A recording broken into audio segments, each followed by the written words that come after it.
जय श्रीराम। जय श्रीराम। आज पुणे एकाठी ହେଇଛେ ଆମେ ଗୋଟେ ଗଭୀର ଆଧ୍ୟାତ୍ମିକ ଯାତ୍ରା ପାଇଁ। ହଁ ଆମ ଆଲୋଚନା ଆଜି ରହିବ ଗୋସ୍ୱାମୀ ତୁଳସୀଦାସଙ୍କର ସେହି ଅନବଦ୍ୟ ସୃଷ୍ଟି ମାନେ ଶ୍ରୀରାମଚରିତ ମାନସର ଗୋଟେ ବିଶେଷ ଅଂଶ ଉପରେ। ନିଶ୍ଚୟ ନିଶ୍ଚୟ ଶ୍ରୀରାମଚରିତ ମାନସର ତ ପ୍ରତିଟି ଧାଡ଼ି ଜ୍ଞାନ ଓ ଭକ୍ତିରେ ଭରା। ଏକଦମ। ଆଜି ଆମେ ଯେଉଁ ଅଂଶ ବିଷୟରେ କଥା ହେବା ସେଇଟା ମାନେ ଗ୍ରନ୍ଥର ଆରମ୍ଭରେ ଅଛି ଆଉ ତୁଳସୀଦାସଙ୍କ ଉଦ୍ଦେଶ୍ୟ ଆଉ ରାମକଥାର ମହିମା ବିଷୟରେ କହୁଛେ। ହଁ ସତ କଥା।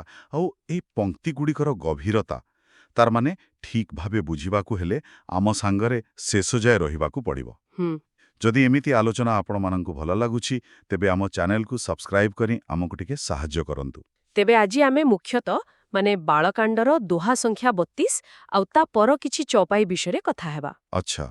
ଏଇ ଅଂଶଟା ଆମକୁ ରାମ କଥା ଶୁଣିବା ପାଇଁ ମାନସିକ ସ୍ତରରେ ପ୍ରସ୍ତୁତ କରେ। ବହୁତ ବଢ଼ିଆ। ଚାଲନ୍ତୁ ଆରମ୍ଭ କରିବା ଦୋହା ସଂଖ୍ୟା 32 କରୁ। ମୁଁ ପଢ଼ିଦେଉଛି ଆଗ।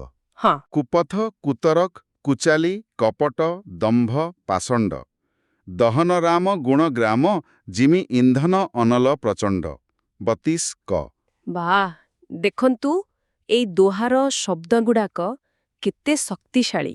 ହଁ କଳିଯୁଗର ଯେତେ ସବୁ କଣ କହନ୍ତି ନକାରାତ୍ମକ କଥା ସବୁକୁ ଏକାଠି କହିଦେଇଛନ୍ତି। ହଁ ପ୍ରଥମ ଧାଡ଼ିରେ ହିଁ ଯେମିତି କଳିଯୁଗର ଗୋଟେ ପୁରା ଚିତ୍ର ଆସିଯାଉଛି। କୁପଥ ମାନେ ଖରାପ ବାଟ, କୁତରକ ହେଲା ମିଛ ଯୁକ୍ତି, କୁଚାଳି ହେଲା ମନ୍ଦ କାମ ବା ଚକ୍ରାନ୍ତ। ଆଉ କପଟ ଦମ୍ଭ ମାନେ ଅହଙ୍କାର ପାଷଣ୍ଡ ଧର୍ମ ନାଁରେ ଛଳନା କରିବା। ଏସବୁକୁ କହିଲେ ଯେମିତି ଇନ୍ଧନ। ହଁ ଏସବୁ ହେଲା ଇନ୍ଧନ। ଆଉ ଦ୍ୱିତୀୟ ଧାଡ଼ିରେ ଅଛି ତାର ସମାଧାନ। କେମିତି? ରାମ ଗୁଣ ଗ୍ରାମ ଅର୍ଥାତ୍ ଶ୍ରୀରାମଙ୍କର ଗୁଣ ସବୁର ସମୂହ। କେବଳ ଗୋଟେ ଦିଟା ନୁହେଁ ପୁରା ଗୁଣ ସମୂହ। ଆଚ୍ଛା। ଆଉ ସେଇଟା କେମିତି କାମ କରେ? ଜିମି ଇନ୍ଧନ ଅନଲ ପ୍ରଚଣ୍ଡ। ଯେମିତି ଗୋଟେ ବଡ଼ ନିଆଁ ପ୍ରଚଣ୍ଡ ନିଆଁ ଶୁଖିଲା କାଠକୁ ଇନ୍ଧନକୁ ପୂରାପୂରି ଜାଳି ପାଉଁଶ କରିଦିଏ। ତେଣୁ ଏଠି ତୁଳସୀଦାସ ସିଧା କହୁଛନ୍ତି ଯେ କଳିଯୁଗର ଏଇସବୁ ଖରାପ ଜିନିଷରୁ ବଞ୍ଚିବାର ସବୁଠୁ ଭଲ ବାଟ ହେଲା ଭଗବାନ ରାମଙ୍କ ଗୁଣ ଗାଇବା, ତାଙ୍କ କଥା ଚିନ୍ତା କରିବା, ତାଙ୍କୁ ମନେ ପକେଇବା।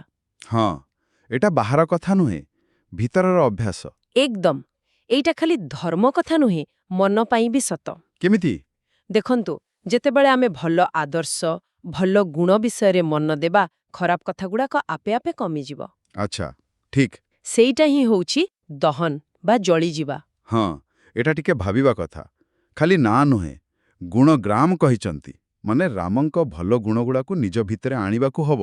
ହଁ ସେଇ ଗୁଣଗୁଡାକ ହିଁ ସେଇ ନିଆଁ ଯାହା ଆମ ଭିତରର ଆଉ ବାହାରର ଖରାପକୁ ଜାଳିଦବ। ଏକଦମ ଠିକ। ତେବେ ଆସନ୍ତୁ ଏବେ ଆଗକୁ ଯିବା ପର ଦୋହାକୁ। ହଁ ଦୋହା ସଂଖ୍ୟା 32 ଖ ମୁଁ ପଢ଼ୁଛି। ରାମଚରିତ ରାକେଶକର ସରିସ ସୁଖତ ସବ କାହୁ ସଜ୍ଜନ କୁମୁଦ ଚକୋର ଚିତ ହିତ ବିଶେଷୀ ବଡ଼ଲାହୁ 32 ଖ। ବାଃ ଆଗ ଦୋହାରେ ଥିଲା ରାମ ଗୁଣର ଶୁଦ୍ଧ କରିବା ଶକ୍ତି। ଏଠି ଅଛି ରାମଚରିତର ମାନେ ପୋଷଣ କରିବା ଆଉ ଆନନ୍ଦ ଦେବା ଶକ୍ତି। ହଁ ରାକେଶକର ମାନେ ପୂର୍ଣ୍ଣିମା ଜହ୍ନର କିରଣ। ତେବେ ଏହାର ସରଳ ଅର୍ଥ ମାନେ ଶ୍ରୀରାମଙ୍କର କାହାଣୀ ପୂର୍ଣ୍ଣମୀ ଜହ୍ନର କିରଣ ଭଳି ହଁ ସଳିସ ସୁଖଦ ସବକାଉ ସମସ୍ତଙ୍କ ପାଇଁ ସମାନ ଭାବରେ ସୁଖ ଦିଏ। କିନ୍ତୁ ପରଧାଡ଼ିରେ ଗୋଟେ ସୂକ୍ଷ୍ମ କଥା କହିଛନ୍ତି। ହଁ ଆଉ ସେଇଟା ବହୁତ ଗୁରୁତ୍ୱପୂର୍ଣ୍ଣ। ଯଦିଓ ଜହ୍ନ ଆଲୁଅ ସମସ୍ତଙ୍କୁ ଶୀତଳତା ଦିଏ କିନ୍ତୁ ସଜ୍ଜନୁ କୁମୁଦ ଚକୋର ଚିତ ହିପ ବିଶେଷୀ ବଡ଼ଲାହୁ ଏହାର ମାନେ ଯୋଉମାନେ ସଜ୍ଜନ ଭକ୍ତ ସେମାନଙ୍କ ପାଇଁ ଏହା ବହୁତ ବେଶୀ ହିତକାରୀ ଆଉ ବହୁତ ଲାଭଦାୟକ। ଆଚ୍ଛା।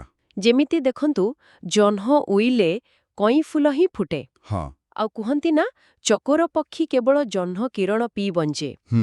ସେମିତି ସଜ୍ଜନ ଲୋକଙ୍କ ମନ ହିଁ ରାମ କଥାର ପ୍ରକୃତ ରସ ନେଇପାରେ। ସେମାନେ ସେଥିରୁ ବେଶୀ ଆଧ୍ୟାତ୍ମିକ ଶକ୍ତି ଆଉ ଆନନ୍ଦ ପାଆନ୍ତି। ହଁ ଏଇଟା ବି ଭାବିବା କଥା। ଜିନିଷ ଗୋଟେ ସମସ୍ତଙ୍କ ପାଇଁ ଅଛି କିନ୍ତୁ କିଏ କେମିତି ଗ୍ରହଣ କରୁଛି ତା ଉପରେ ନିର୍ଭର କରୁଛି। ଠିକ୍। ହେଲେ ସାଧାରଣ ଲୋକ ଆଉ ସଜ୍ଜନଙ୍କ ଭିତରେ ଏତେ ଫରକ କାହିଁକି? ମାନେ ସଜ୍ଜନଙ୍କ ମନରେ ଏମିତି କ'ଣ ଥାଏ? ଭଲ ପ୍ରଶ୍ନଟିଏ। ବୋଧେ ସଜ୍ଜନଙ୍କ ମନରେ ଶ୍ରଦ୍ଧା ବିଶ୍ୱାସ ଜାଣିବାର ଇଚ୍ଛା ଆଉ ଭଗବାନଙ୍କ ପାଇଁ ଭଲ ପାଇବା ବେଶୀ ଥାଏ। ଯେମିତି କଇଁ ଫୁଲ ଜହ୍ନକୁ ଚାହିଁ ରହିଥାଏ ସେମିତି ସଜ୍ଜନଙ୍କ ହୃଦୟ ରାମ କଥା ଶୁଣିବାକୁ ତାର ଅର୍ଥ ବୁଝିବାକୁ ସବୁବେଳେ ତିଆରି ଥାଏ। ଆଚ୍ଛା। ସେମାନଙ୍କ ପାଇଁ ଏଇଟା ଖାଲି ଗପ ନୁହେଁ, ସତେ ଯେମିତି ପ୍ରଭୁ ନିଜେ କଥା କହୁଛନ୍ତି। ହଁ। ସେଥିପାଇଁ ସେମାନେ ବେଶୀ ଲାହୁ ବା ଲାଭ ପାଆନ୍ତି, ମାନେ ଆତ୍ମାର ଶାନ୍ତି, ଜ୍ଞାନ ଆଉ ଭକ୍ତିର ଲାଭ। ବହୁତ ଗଭୀର କଥା। ଏଇଟା ଆମକୁ ନିଜ ମନକୁ ସେମିତି ତିଆରି କରିବାକୁ ପ୍ରେରଣା ଦେଉଛି। ଏବେ ଆଗକୁ ବଢ଼ିବା, ଚୌପାଇଗୁଡ଼ିକୁ ଦେଖିବା। ହଁ, ନିଶ୍ଚୟ। ପ୍ରଥମ 2 ଧାଡ଼ି। କିନ୍ହି ପ୍ରଶ୍ନ ଯେହି ଭାନ୍ତି ଭବାନୀ, ଯେହି ବିଧି ଶଙ୍କର କାହା ବଖାନି, ସୋ ସବ ହେତୁ କହବ ମହି ଗାଇ, କଥା ପ୍ରବନ୍ଧ ବିଚିତ୍ର ବନାଇ। ଏଠି ତୁଳସୀଦାସ ନିଜେ କହୁଛନ୍ତି ଯେ ସେ ଏ କଥା କୋଉଠୁ ଆଣିଲେ। ଆଚ୍ଛା। ସେ ସଫା ସଫା କହୁଛନ୍ତି ଯେ ସେ ନିଜେ କିଛି ନୂଆ କହୁନାହାନ୍ତି, ଗୋଟେ ଆଗରୁ ଥିବା କଥାକୁ ହିଁ କହୁଛନ୍ତି। କୋଉ କଥା? ଯେହି ଭାନ୍ତି ଭବାନୀ, ମାନେ ଯେମିତି ମା ପାର୍ବତୀ ପ୍ରଶ୍ନ ପଚାରିଥିଲେ। ଆଉ ଯେହେ ବିଧି ଶଙ୍କର କାହା ବଖାନି, ଆଉ ଯେମିତି ଭଗବାନ ଶଙ୍କର ତାର ଉତ୍ତରରେ ରାମ କଥା କହିଥିଲେ। ହଁ। ସେଇ ସବୁ କାରଣ ଆଉ ପ୍ରସଙ୍ଗକୁ ସେ ମାନେ ତୁଳସୀଦାସ ଗୋଟେ ସୁନ୍ଦର ମନଲୋଭା ବିଚିତ୍ର କାବ୍ୟ କଥା ପ୍ରବନ୍ଧ କରି କାହବ ମେ ଗାଇବେ। ଓହୋ। ତେବେ ରାମଚରିତ ମାନସର ମୂଳ ହେଉଛି ଶିବ ପାର୍ବତୀଙ୍କ କଥାବାର୍ତ୍ତା। ଏକଦମ। ତୁଳସୀଦାସ ନିଜକୁ ଖାଲି ଗୋଟେ ମାଧ୍ୟମ ଭାବୁଛନ୍ତି, ଯିଏ ସେଇ ସ୍ୱର୍ଗୀୟ କଥାକୁ ସାଧାରଣ ଲୋକଙ୍କର ଭାଷାରେ ପହଞ୍ଚଉଛନ୍ତି। ଏଟା କାବ୍ୟକୁ ଗୋଟେ ପ୍ରମାଣିକତା ଦଉଛି। ହଁ, ଆଉ ଗମ୍ଭୀରତା ବି। ଏହା ପରର ଧାଡ଼ିଗୁଡ଼ାକୁ ଦେଖିବା। ଯେହି यह କଥା ଶୁନି ନାହିଁ ହୋଇ, ଜନି ଆଚରଜୁ କରେଁ ଶୁନି ସୋଇ, କଥା ଅଲୌକିକ ସୁନହିଁ ଯେ ଜ୍ଞାନୀ, ନାହିଁ ଆଚରଜୁ କରହିଁ ଅସ ଜାନି। ଏଠି ରାମକଥାର ସ୍ୱଭାବ ବିଷୟରେ କହୁଛନ୍ତି। ହୁଁ। ତୁଳସୀଦାସ ଆଗରୁ ସତର୍କ କରଉଛନ୍ତି, କଣ? ଯେଉଁମାନେ ଏମିତି କଥା ଆଗରୁ କେବେ ଶୁଣି ନାହାନ୍ତି, ଯେହି यह କଥା ଶୁଣି ନାହିଁ ହୋଇ, ସେମାନେ ଏଇଟା ଶୁଣି ଆଶ୍ଚର୍ଯ୍ୟ ହୁଅନ୍ତୁନି। ଜନି ଆଚରଜୁ କରେଁ ଶୁନି ସୋଇ। କାହିଁକି? କାହିଁକି ଆଶ୍ଚର୍ଯ୍ୟ ନ ହେବାକୁ କହୁଛନ୍ତି? କାରଣ ଏ କଥା ରହୁଛି ଅଲୌକିକ। ଏଇଟା ସାଧାରଣ ଦୁନିଆର ଘଟଣା ବା ଗପ ଭଳି ନୁହେଁ। କିନ୍ତୁ ଏଇ ଅଲୌକିକର ମାନେ କ'ଣ? ଦେଖନ୍ତୁ, ଭଗବାନଙ୍କ ଲୀଳା ଆମ ମଣିଷ ବୁଦ୍ଧିର ବାହାରେ। ରାମକଥାରେ ଏମିତି ବହୁତ କଥା ଅଛି ଯାହା ସାଧାରଣ ଭାବେ ଦେଖିଲେ ଅସମ୍ଭବ ଲାଗିବ। ଯେମିତି ସମୁଦ୍ର ଉପରେ ପୋଲ ବାନ୍ଧିବା, ମାଙ୍କଡ଼ମାନଙ୍କର ଅଦ୍ଭୁତ ଶକ୍ତି, ମଲା ଲୋକକୁ ବଞ୍ଚେଇବା, ଏମିତି କେତେ କ'ଣ। ହଁ। ତୁଳସୀଦାସ ଚାହୁଁଛନ୍ତି ଯେ ଆମେ ଏସବୁକୁ ସାଧାରଣ ନିୟମରେ ନ ମାପି ଭଗବାନଙ୍କର ଅସୀମ ଶକ୍ତି ଆଉ ତାଙ୍କ ଖେଳକୁ ମନେ ପକେଇ ଶ୍ରଦ୍ଧାରେ ଗ୍ରହଣ କରୁ। ଆଚ୍ଛା। ସେଇଥିପାଇଁ କହୁଛନ୍ତି, କଥା ଅଲୌକିକ ସୁନେହିଁ ଯେ ଜ୍ଞାନୀ, ନହିଁ ଆଶ୍ଚର୍ଯ୍ୟ କରେହିଁ ଅସଜାନି। ଯେଉଁମାନେ ଜ୍ଞାନୀ, ସେମାନେ ଏହାର ଅଲୌକିକତାକୁ ବୁଝନ୍ତି। ସେମାନେ ଜାଣନ୍ତି ଭଗବାନଙ୍କ ପାଇଁ କିଛି ଅସମ୍ଭବ ନୁହେଁ, ତେଣୁ ସେମାନେ ଆଶ୍ଚର୍ଯ୍ୟ ହୁଅନ୍ତିନି। ବୁଝିଲି। ମାନେ ଏଇଟା ଗୋଟେ ପ୍ରକାର ମାନସିକ ପ୍ରସ୍ତୁତି ଯେ ଆମେ ଗୋଟେ ଦିବ୍ୟ ଜଗତକୁ ଯାଉଛୁ, ଯୋଉଠି ସାଧାରଣ ନିୟମ କାମ ନ କରିପାରେ। ଏଥିପାଇଁ ବିଶ୍ୱାସ ଆଉ ଶ୍ରଦ୍ଧା ଦରକାର। ହଁ। ଏହା ପରର ଧାଡ଼ିଗୁଡ଼ିକ ବୋଧେ ଏଇ କଥାକୁ ଆହୁରି ବଢ଼ଉଛି। ରାମ କଥା କଇମିତି ଜଗ ନାହିଁ, ଅସି ପ୍ରତୀତି ତିନକେମାନ ମାହିଁ, ନାନା ଭାନ୍ତି ରାମ ଅବତାରା, ରାମାୟଣ ସତ କୋଟି ଅପାରା। ଏଠି ରାମକଥା କେତେ ବିଶାଳ, କେତେ ଅନନ୍ତ, ସେ ବିଷୟରେ କହୁଛନ୍ତି। ରାମକଥା କୌମିତି ଜଗ ନାହିଁ, ମାନେ ଏ ଦୁନିଆରେ ରାମକଥାର କିଛି ମାପଚୁପ ନାହିଁ କି ସୀମା ନାହିଁ। ଏହା ଅସୀମ। କାହା ମନରେ ଏମିତି ବିଶ୍ୱାସ ଥାଏ? ଅସି ପ୍ରତୀତି ତିନହକେ ମନ ମାହିଁ, ସେଇ ଜ୍ଞାନୀମାନଙ୍କ ମନରେ, ଯେଉଁମାନେ ଆଶ୍ଚର୍ଯ୍ୟ ହୁଅନ୍ତିନି। କିନ୍ତୁ ରାମକଥା ଅସୀମ କାହିଁକି? ଆମେ ତ ସାଧାରଣତଃ ବାଲ୍ମୀକି ରାମାୟଣ ବା ରାମଚରିତମାନସକୁ ହିଁ ଜାଣିଛେ। ହଁ, ସେଇ କାରଣଟା ତୁଳସୀଦାସ କହୁଛନ୍ତି। ନାନା ଭାନ୍ତି ରାମ ଅବତାରା। ଓହୋ। ଭଗବାନ ରାମଙ୍କର ଖାଲି ଗୋଟିଏ ରୂପ ବା ଗୋଟିଏ ଲୀଳା ନୁହେଁ। ଅଲଗା ଅଲଗା କଳ୍ପରେ, ଅଲଗା ଅଲଗା କାରଣ ପାଇଁ ବହୁତ ପ୍ରକାର ଅବତାର ହୋଇଛି। ଆଚ୍ଛା। ଆଉ ପ୍ରତି ଅବତାରର ନିଜ ନିଜ ଲୀଳା ଅଛି। ସେଥିପାଇଁ ରାମାୟଣ ଶତକୋଟି ଅପାରା। ରାମାୟଣ ବି ଗୋଟିଏ ନୁହେଁ, 100 କୋଟି ବା ଅସଂଖ୍ୟ ଅପାର। 100 କୋଟି? ହଁ, ଏଠି 100 କୋଟି ଗୋଟେ ସଂକେତ ମାତ୍ର, ଯାହାର ଅର୍ଥ ହେଲା ଅସୀମ। ବାପରେ, ଏଟା ତ ବଡ଼ ଆଶ୍ଚର୍ଯ୍ୟ କଥା। ଆମେ ଯାହା ଜାଣିଛେ ସେଟା ପୁରା ରାମକଥାର ଗୋଟେ ବହୁତ ଛୋଟ ଅଂଶ ହୋଇପାରେ। ହଁ। ଏଇଟା ଭଗବାନଙ୍କ ଲୀଳାର ବିଶାଳତା ଆଗରେ ଆମ ଜ୍ଞାନ କେତେ କମ୍ ସେଇଟା ଦେଖୁଛି। ମନରେ ଗୋଟେ ନମ୍ରତା ଆସୁଛି। ନିଶ୍ଚୟ। ଆଉ ଏଇଟା ଆମକୁ ଶିଖାଉଛି ଯେ କୌଣସି ଗୋଟିଏ ରାମାୟଣକୁ ହିଁ ଏକମାତ୍ର ସତ ବୋଲି ଭାବିବାନି। ଅଲଗା ଅଲଗା ପରମ୍ପରାକୁ, ପାଠକୁ ସମ୍ମାନ ଦେବାକୁ ହେବ।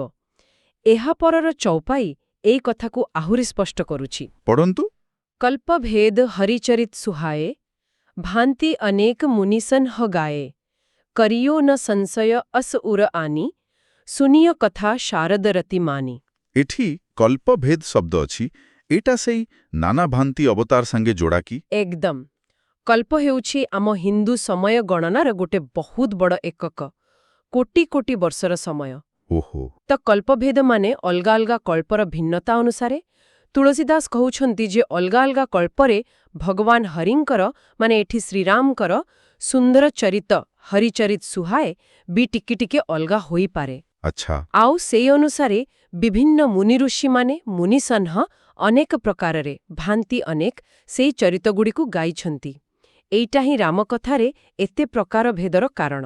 ଓହୋ, ଏଇଟା ବହୁତ ଜରୁରୀ କଥା, କାରଣ ଆମେ ଯେତେବେଳେ ଅଲଗା ଅଲଗା ରାମାୟଣ ପଢ଼ୁ ଆଉ କିଛି ଫରକ ଦେଖୁ, ମନରେ ଦ୍ୱନ୍ଦ୍ୱ ଆସେ। ହଁ, ଆସେ। କିନ୍ତୁ ଏଠି ତୁଳସୀଦାସ ସେଇ ଦ୍ୱନ୍ଦ୍ୱର ସମାଧାନ ଦେଉଛନ୍ତି ଯେ ଏଇଟା କଳ୍ପଭେଦ ପାଇଁ ହେଇପାରେ। ସଠିକ୍।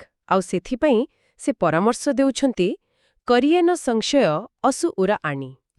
ମାନେ ମନରେ ଏମିତି କିଛି ସନ୍ଦେହ ବା ଶଙ୍କା ଆଣନି। କୋଉଟା ଠିକ୍ କୋଉଟା ଭୁଲ ଭାବି ଝଗଡ଼ା କରନି। ତେବେ କ'ଣ କରିବା? ଶୁନିଓ କଥା ଶାରଦା ରତି ମାନି। ଦେବୀ ସରସ୍ୱତୀଙ୍କ ଶାରଦ ପ୍ରତି ଭଲ ପାଇବା, ଶ୍ରଦ୍ଧା ଆଉ ସମ୍ମାନ ରତିମାନି ରଖି ଏ କଥା ଶୁଣ। ଆଚ୍ଛା, ସରସ୍ୱତୀଙ୍କ ପ୍ରତି ଶ୍ରଦ୍ଧା। ହଁ, କାରଣ ସରସ୍ୱତୀ ହେଉଛନ୍ତି ଜ୍ଞାନ ଆଉ କଥାର ଦେବୀ। ତାଙ୍କ ଉପରେ ଶ୍ରଦ୍ଧା ରଖିଲେ ଯାଇ କଥାର ପ୍ରକୃତ ମର୍ମ ବୁଝିହେବ। ବାଃ, ଏହା ତ ବାସ୍ତବରେ ଗୋଟେ ବହୁତ ଉଦାର ଆଉ ସମସ୍ତଙ୍କୁ ମିଶେଇ ନେଲା ଭଳିଆ ଦୃଷ୍ଟିକୋଣ। ହଁ, ଅଲଗା ଅଲଗା କଥାକୁ ଗ୍ରହଣ କରିବା ଆଉ ଶ୍ରଦ୍ଧା ଓ ବିଶ୍ୱାସକୁ ଗୁରୁତ୍ୱ ଦେବା। ତେବେ ଏ ପୁରା ଅଂଶକୁ ଯଦି ଆମେ ଏକାଠି ଦେଖିବା, ଏଥିରୁ ମୁଖ୍ୟ ବାର୍ତ୍ତା କ'ଣ ମିଳୁଛି? ଆଉ ଚାରିଟା ଚୌପାଇରେ ତୁଳସୀଦାସ ଆମକୁ ରାମଚରିତ ମାନସ ଶୁଣିବା ବା ପଢ଼ିବା ପାଇଁ ମନକୁ ପ୍ରସ୍ତୁତ କରାଉଛନ୍ତି। କେମିତି? ପ୍ରଥମେ ସେ କହିଲେ ରାମଙ୍କ ଗୁଣଗାନ କଳିଯୁଗର ସବୁ ଦୋଷ ନାଶ କରେ, ଦୋହା 32 କ। ହଁ। ଦ୍ୱିତୀୟରେ ରାମଚରିତ ସମସ୍ତଙ୍କୁ ସୁଖ ଦିଏ କିନ୍ତୁ ସଜ୍ଜନଙ୍କୁ ବେଶୀ ଲାଭ ଦିଏ, ଦୋହା 32 ଖ। ଠିକ୍। ତୃତୀୟରେ ଏ କଥା ଶିବ ପାର୍ବତୀଙ୍କଠୁ ଆସିଛି ଆଉ ଏହା ଅଲୌକିକ, ତେଣୁ ସାଧାରଣ ବୁଦ୍ଧିରେ ମାପିବାନି। ହଁ। ଚତୁର୍ଥରେ ଏ କଥା ଅସୀମ, କାରଣ ରାମଙ୍କ ଅବତାର ଆଉ ରାମାୟଣ ଅସଂଖ୍ୟ। ଆଉ ପଞ୍ଚମରେ ଏଥିରେ ଯେଉଁ ଭିନ୍ନତା ଅଛି ତା କଳ୍ପଭେଦ ଯୋଗୁଁ, ତେଣୁ ସନ୍ଦେହ ନ କରି ଶ୍ରଦ୍ଧାରେ ଶୁଣିବା ଦରକାର। ବାଃ, ଏଇ 5ଟା କଥା ପ୍ରକୃତରେ ରାମକଥାର ମହତ୍ୱ, ତାର ଗଭୀରତା ଆଉ ତାକୁ କେମିତି ଗ୍ରହଣ କରିବା ସେଇ ଠିକ୍ ବାଟ ଦେଖାଉଛି। ହଁ, ଏଇଟା ଖାଲି ଗପ ଶୁଣିବା ନୁହେଁ, ଗୋଟେ ସାଧନା ପରି।